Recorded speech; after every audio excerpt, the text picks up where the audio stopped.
Hey everybody, it's Mr. Wagstaff. Crazy stuff to talk about today as we finish this unit. So yesterday, the tensions over slavery in the United States have led to violence. Whether it's the Kansas-Nebraska Act, like a little mini civil war called Bleeding Kansas taking place at this point in history we're talking about, or if it's literally senators trying to beat each other to death in Congress, it has gotten out of hand. So today what we're going to start talking about is how America tries to take a breather and take a step back and try to calm it down, and it fails miserably. And it's pretty much going to lead to the Civil War. Let's go ahead and get started. So slavery is the number one issue in America at the time, bar none. There's not really an even close second place. Tensions are skyrocketed. The North views it as an evil institution that should not expand. I want to continue to point that out because it's present day, looking back on it, and talk about tensions over slavery, the logic is the people that were against slavery wanted to get rid of slavery altogether, and the people that had slaves didn't want somebody telling them they had to get rid of slavery. While there were extremists, and we talk about William Lloyd Garrison, who was an extremist at the time, that was a legit argument by extremists. It was such an extreme idea that you were ever going to tell the South, places that already had slavery and their entire economic system was based off of it, that they were going to get rid of slavery. The argument actually was not on a large scale to try to get rid of slavery. It was just to stop it from expanding. Like, it's so evil, we can't let it keep spreading. That's what the violence is over, is the expansion of slavery. Enough that violence has started to erupt in the United States here in the 1850s, and it's going to progressively get crazier, and tensions are going to get higher today. Now, with that being said, it's 1856 now. Everybody realizes it's wild and crazy, and that tensions are to a boiling point, like, could this lead to a war? Like what could happen? So everybody, North and South, basically agrees in 1956, when there's a presidential election, to pick a guy who's pointless. And everybody agrees on James Buchanan. James Buchanan understands his role here. He's a Democrat, so he's from the South, but his job is to not do anything. Don't make anything worse. Everybody is like at an absolute peak here in tension. Let's pick a dude that's just going to sit down and be like, "Hi everybody, I'm James Buchanan." That's what James Buchanan is. This is a fantastic picture of James Buchanan because this is basically what they want him to do. Sit there, look kind of aloof. Oh, you haven't fixed your hair? Just do that. Just do that for 4 years, and we're good. So people elected James Buchanan in 1856 basically to not do anything so that tensions could simmer down a little bit and things didn't get worse. Well, tensions get worse under James Buchanan's time in office. And it's not his fault. He actually doesn't do anything. It's actually a Supreme Court case. So there is a very unique and odd Supreme Court case that takes place that is pretty much, looking back on it historically, is going to push tensions over the edge. And it is a court case called Dred Scott v. Samford. This is a drawing of Dred Scott. Dred Scott is a slave. All right? So Dred Scott is owned by a guy. It's a kind of a complicated story. So again, this is Dred Scott. This is he gets changed back and forth between who owns him. Dred Scott is a very intelligent person. He is an educated slave, just because, if nothing else, his extensive travels of being bumped around inside a family over who owns him. Well, what ends up happening is Dred Scott grows up as a full-grown man, and he is moved from a slave state to Illinois, which is a free state. And his owners have him in a free state. And he's like, pretty sure I'm free now. I live in a free state. And they're like, no, you're not. So Dred Scott sues his owners because they have taken him a slave and they themselves have moved to a state where slavery is illegal. He claims he's no longer a slave and sues them for his freedom. The lawsuit goes all the way to the Supreme Court in a very famous court case called Dred Scott v. Samford. This decision by the Supreme Court, which is pretty much all Democrats, because that is who has been in power for a long time. And the Democrats have appointed these Supreme Court justices, so they are typically pretty pro-slavery. This makes national attention on what happens with, is Dred Scott a free slave or not, since he was taken by his owners into a free area. The Supreme Court says, because everybody's like, seeing what's going to happen, the Supreme Court says he is still a slave. Dred Scott is still a slave even in a free state because his owners took him there. Not only that, he is actually not even allowed to sue his owners in the Supreme Court. And the reason is because he is a slave, he is not a citizen. Therefore, there is no possible way that he can use the court systems, because the court systems are just for citizens, and which isn't necessarily even true. But that he's not allowed to use the court system because he's not a citizen of the United States. So nothing changes. He doesn't have the right to fight for his freedom legally. He remains a slave. So remember, why are people fighting to the death already in Kansas? It's over the expansion of slavery. The North completely will not tolerate the expansion of slavery. The Dred Scott decision basically says slavery can expand anywhere. The reason that is, while you may not be able to buy slaves in New York City, after the Dred Scott decision, basically you could go to the South, buy a slave, take your slave to New York City, and that is now a slave that you own in New York City. There is no way to limit the expansion of slavery after the Dred Scott decision. This is a no-go for most of the anti-slavery people in America. So the question here is, explain how the Dred Scott decision drastically increased tensions in America over the expansion of slavery. So pause me, answer that completely. We're moving on. Now I should point out here, we have moved up to 1858, all right? As a history teacher who has taught a lot of history, I know there's a very important date coming up, a year, right? Kind of 2 years, 1860 and 1861. 1861 is the start of the Civil War. That is how close we are right now to the country just splitting in half and attacking each other. So tensions are going to continue to rise. And what's the solution? Murder. That's pretty much going to eventually, spoiler alert, that's going to be what people's solution opinion kind of is. So as we get closer there, tensions are just going to keep skyrocketing. We need to talk about a guy here who's going to be a pivotal part in American history. A lot of people consider him the greatest president we've ever had. It's him or George Washington. A lot of people go back and forth, but then they're like, yeah, but George Washington owned slaves. So there's a guy named Abraham Lincoln. We haven't talked about him yet. And the reason is 1858. We're so close to this Civil War in which Abraham Lincoln will become very famous. Nobody knew who he was. Abraham Lincoln was not a career politician. Abraham Lincoln, tall guy with a beard. We'll go ahead and say he's a tall guy with a beard. A lot of the folk stories about him, teaching himself by candlelight in a cabin in the middle of the woods, that is all actually true. Abraham Lincoln's a pretty amazing backstory.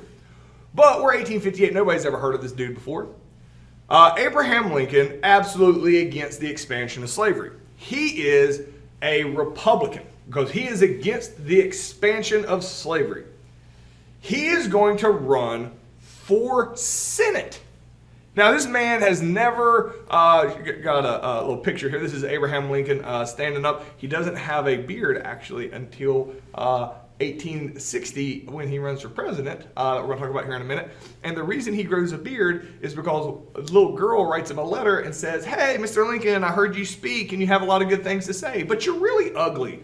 If you grew a beard, people would have an easier time looking at your face. And Abraham Lincoln grew a beard after that. That's a little side story. Lots of little side stories with Lincoln. But he decides he is going to run for senator, all right, in Illinois. That's his home state of Illinois. He's going to run for the Senate. Tensions are very high over slavery. He has never run for political office ever, and he decides his first thing he's going to run for is going to be the Senate, which is a pretty lofty goal for your very first political campaign. Abraham Lincoln is very smart. Abraham Lincoln is a great orator. It means he's a great talker. He's a great arguer. All right, very smart, very concise, very to the point, always has a little story or a side jab for everything he's going to say. He's going to run for Senate against a guy named Stephen Douglas. So Stephen Douglas, all right, let me hop out of the way here. I'm blocking him. So Stephen Douglas is the guy that Lincoln is going to run against. Stephen Douglas is a Democrat, and he is he's not pro-slavery. It's kind of weird. He is let the states choose for themselves. He's in a non-slave state. He walks his delicate line of, I'm a Democrat, but slavery's bad. Those people still existed. So Lincoln runs against him, and for the simplicity of this course, we'll just say Douglas is pro-slavery. It's not necessarily true. It's more complicated than that, but we're just going to say that for the simplicity here. Stephen Douglas is a short and fat guy. Abraham Lincoln is very tall. He's 6'6", and granted, he's not this much taller than everybody else in the picture. He's standing up. Everybody else is sitting down. But Abraham Lincoln is tall and thin, and both of these men can argue very well. They both are running for this one Senate seat in 1858. The reason this is wildly important, and I'm going to go ahead and spoil this for you because it kind of throws you off when I get to the end here. Abraham Lincoln's going to lose this election. He's not going to win the Senate seat. Stephen Douglas is going to win. All right? But there's a reason we talk about it here in a survey course. It's very, very important. Abraham Lincoln starts arguing with Stephen Douglas, and they would have these debates. So when they started having these debates, people wanted to come watch them argue. These are two very smart men that argue with each other very well. After the first debates, they realized big crowds want to show up to it. So they start charging money to come watch them argue. All right? Because campaigns cost a lot of money. So you had to pay money to go watch Lincoln and Stephen Douglas debate each other. To get bigger crowds, they both kind of became entrenched in their views on things, specifically slavery. So Abraham Lincoln, in his argument, really took a hard line against slavery and basically started making comments like slavery should be banned in existing territories. He doesn't really believe, because that's like imagination land, but he says stuff like that. He is adamantly against the expansion of slavery. He says slavery is evil everywhere. He says people that own slaves are bad people. Like, he, as a national politician, you usually don't go after the slave owners like that because they are still voters, you know. But Abraham Lincoln, because it makes for good arguments, wanted to be the opposite of Douglas. And Douglas actually had to support slavery more than he wanted to. They had to get more far apart so their arguments were more popular and people would show up, pay money, and listen to them argue. They started traveling around the country because people wanted to come hear them argue. They're great arguers. And everybody comes out. Everybody knows who Abraham Lincoln is now. And what does Abraham Lincoln stand for? He is against slavery. He actually even mentioned he thinks people that own slaves are immoral.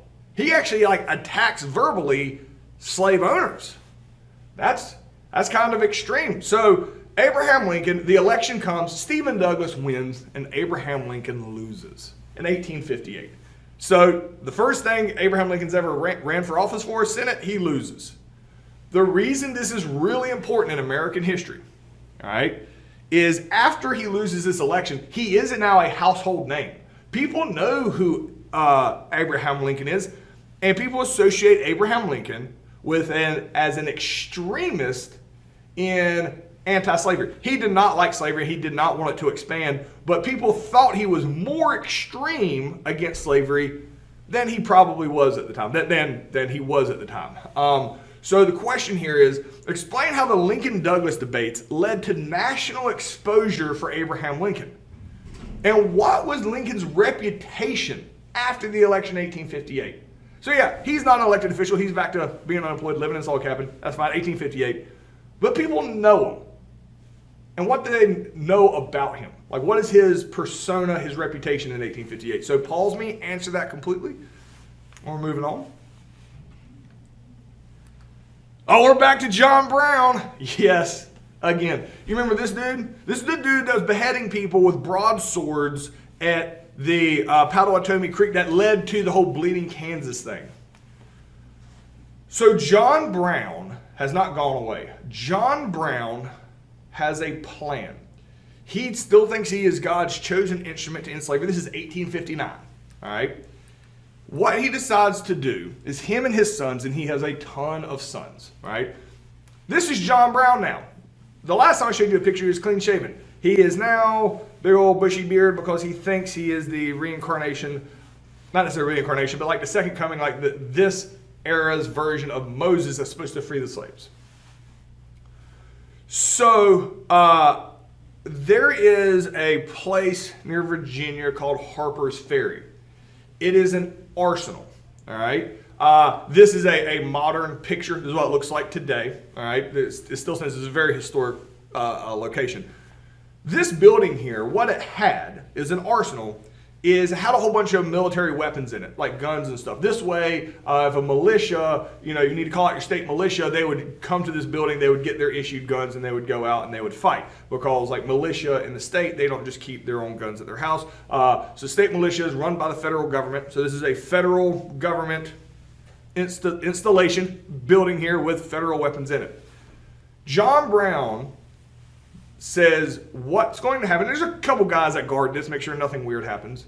John Brown is going to go here to Harper's Ferry, attack this place, kill the guards, take all the guns, and give them to all the slaves in the region, which is going to start a rebellion, an uprising, and all the slaves are going to go kill all the white people and all the slave owners in the South, and that is how the slaves will be freed.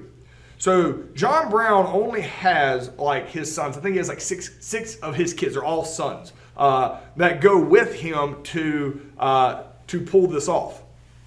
Well, John Brown attacks Harper's Ferry, and they do kill the guards, and they get the guns. His full-on expectation is once word reaches the neighboring plantations around all the slaves will flock to Harper's Ferry, get the guns, and that's when it will start. So everything goes according to plan. They get the guns. They've taken over Harper's Ferry. They know the United States military is going to be on their way to stop them. So he's waiting for the slaves to show up and come get all their guns. No slaves show up at Harper's Ferry. Who does end up showing up is the United States military. And the head of the United States military actually shows up with the troops. Pop quiz, everybody. Do you know who the head of the United States military is at the time? This is a guy named Robert E. Lee, who says, John Brown, you're an idiot. If that name's ringing a bell in your head, like Robert E. Lee, I know who is that? So when we get to the Civil War, it's the South versus the North. Robert E. Lee is going to be the head general for the Confederacy, fighting against the United States military. Whereas before the Civil War, Robert E. Lee was the head of the United States military and actually switches and joins the Confederacy in this upcoming Civil War that we're going to talk about in depth. We're going to talk about basically what causes it here in just a moment. And then next unit is the details of the Civil War. So Robert E. Lee surrounds John Brown here at Harper's Ferry. Later, I'm going to come back to this picture. If he says, John Brown's fort, did he paint that when he was inside? No, but this picture is important for what I'm getting ready to get to. John Brown gets captured by Robert E. Lee. All of his sons get killed. He gets put on trial for treason. He's trying to overthrow the country. I mean, this is treason. And he is convicted, and he is going to be hanged, which he is. He is executed. when he is hanged, he leaves behind a piece of paper in his cell, which says, I, John Brown, am now quite certain that the crimes of this guilty nation or guilty land can never be purged away but with blood. He's basically saying, hey, y'all can kill me all you want, but you know what? You don't like the fact I use violence to try to finish this, but we all know that's what has to happen. This isn't going away without violence. You got to commit to it. Y'all want to make me the bad guy right now, but you know what? You know I'm right. Like, that's what he is saying. Once he is executed, something weird happens with his image. He becomes a martyr, basically like this grand, awesome person to the North. Because this is a man who took action against slavery. Sure, he beheaded men in front of their families, and he killed a bunch of people and had all his sons got murdered, and tried to stand up to the United States military and, had treasonous behavior. But this man stood for something, and he is extremely popular in the North. The South thinks he is the greatest villain of all time. And John Brown, just the mention of his name elicits very strong reactions. Either people love him or they hate him and they're so glad he got murdered or got executed with treason. The fact that John Brown, people were either glad he died or they were glad that he killed other people, shows the embracement on, I guess that's a word, embracement, shows the South and the North both embracing the concept of violence, because really words have broken down at this point.